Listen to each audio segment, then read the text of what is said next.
Hey guys, I am Sumit and आज मैं आपको बताऊंगा कि आप अपनी फिटनेस जर्नी कैसे स्टार्ट कर सकते हैं 2024 में। एंड गाइस, इस वीडियो में बताऊंगा आपको पूरा रोड मैप कि आपको कैसे शुरुआत करनी है। सो भाई, मेरे को इस बॉडी से इस बॉडी तक सफर तय करने में मेरे को 4 साल लग गए एंड मैंने अपनी बॉडी खुद बिल्ड की है, मेरे को कोई बताने वाला नहीं था, तो मेरे को एक्सपीरियंस है थोड़ा।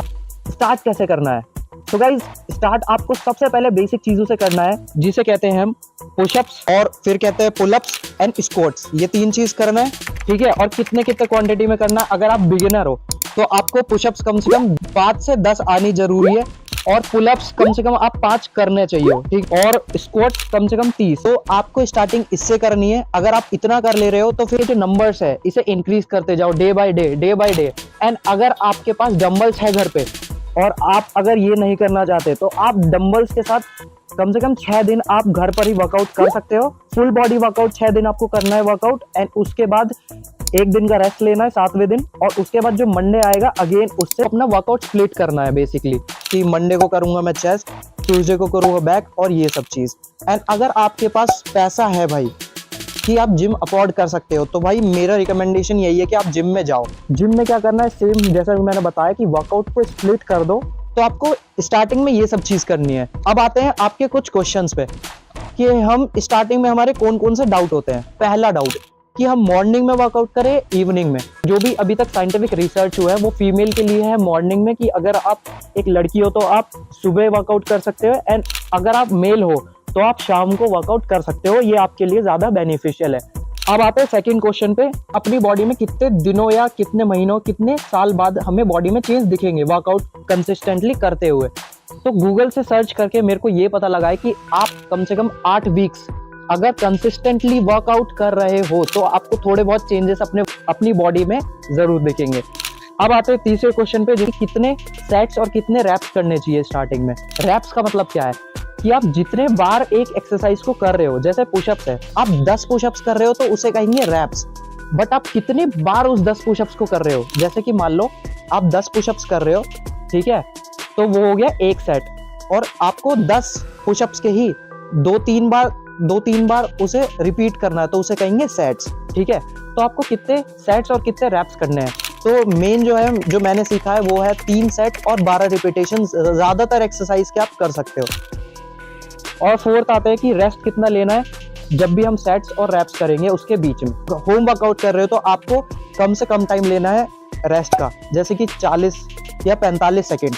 बट अगर आप जिम में वर्कआउट कर रहे हो जिसमें कि इंटेंसिटी आपकी हाई होती है तो आपको 1 मिनट का रेस्ट लेना है उसमें।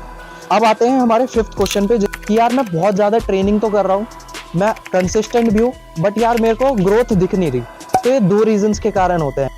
एक है ओवर ट्रेनिंग और दूसरा है प्रोटीन इंटेक आपका पूरा नहीं रहना। अगर आप ओवर ट्रेनिंग करोगे तो भाई मसल रिकवर नहीं हो पाएंगे, और दूसरा है अगर आप प्रॉपर प्रोटीन ही नहीं लोगे तो आपके मसल रिकवर नहीं हो पाएंगे जल्दी। आपके मसल को रिकवर करने के लिए हमें प्रोटीन इंटेक करना पड़ता है, प्रोटीन की रिक्वायरमेंट होती है हमारी बॉडी में। अब आपका 6th क्वेश्चन ये है कि भाई प्रोटीन कैसे पता लगाएं कि हमें कितना लेना है कितना नहीं लेना। तो भाई इसका आंसर ये है कि आपका जितना भी वेट है, जैसे कि 1 किलो अगर आपका वेट है और आपको मसल बिल्ड करना है तो आपको कम से कम 1.2 ग्राम टू 2.2 ग्राम पर केजी वेट आपको इतना प्रोटीन लेना पड़ेगा। जैसे आप 50 किलो के हो तो उसे मल्टीप्लाई कर दो 1.2 ग्राम से 2.2 ग्राम तक, तो उतना ग्राम आपको डेली प्रोटीन लेना होगा ताकि आपकी मसल बिल्ड हो सके। उसके बाद आते हैं 7th क्वेश्चन पे कि भाई कितना देर वर्कआउट करना चाहिए हमें। एज अ बिगिनर लेवल आपको करना चाहिए 30 मिनट से 1 घंटा डेली वर्कआउट, और कंसिस्टेंसी इसमें बहुत ज्यादा इंपॉर्टेंट है गाइस, ये बात ध्यान रखना। अब आते हैं हमारा 8th क्वेश्चन पे, जो कि क्वेश्चन है कि भाई मान लो अब हम वर्कआउट करते जा रहे हैं तो हमें कैसे पता चलेगा कि अब हम इंटरमीडिएट में आ गए या एडवांस में आ गए। तो इसका आंसर है कि मान लो आप 0 से लेके 1 साल तक अगर रेगुलर वर्कआउट करते हो तो आप आओगे बिगिनर लेवल पे। 1 ईयर to 3 इयर्स आपने रेगुलर प्रैक्टिस की तो आप आ जाओगे इंटरमीडिएट पे, और 3 साल से अगर आप ज्यादा वर्कआउट करते रहोगे तो आप आ जाओगे एडवांस कैटेगरी में। अब जानते हैं एज अ बिगिनर हम कौन कौन सी मिस्टेक्स करते हैं। तो पहला है नॉट गेटिंग प्रॉपर प्रोटीन। सो हम प्रॉपर प्रोटीन इंटेक नहीं रखते, इसलिए हमारी मसल बिल्ड नहीं होती एंड लोगों को डाउट होता है कि हमारी बॉडी क्यों ग्रो नहीं कर रही है। दूसरी जो मिस्टेक करते हैं हम वो है वार्म अप। हम वार्म अप और कूल डाउन एक्सरसाइज नहीं करते। वार्म अप हम तब करते हैं जब हम वर्कआउट स्टार्ट करने वाले हो, और कूल डाउन एक्सरसाइज तब करते हैं जब हमारा वर्कआउट खत्म हो गया हो।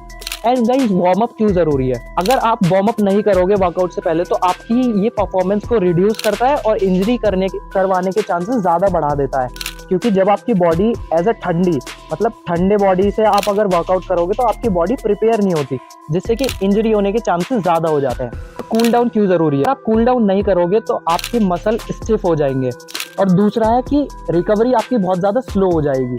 ठीक है, तो इसलिए हमें वार्म अप और कूल डाउन दोनों ही करना बहुत ज्यादा जरूरी है।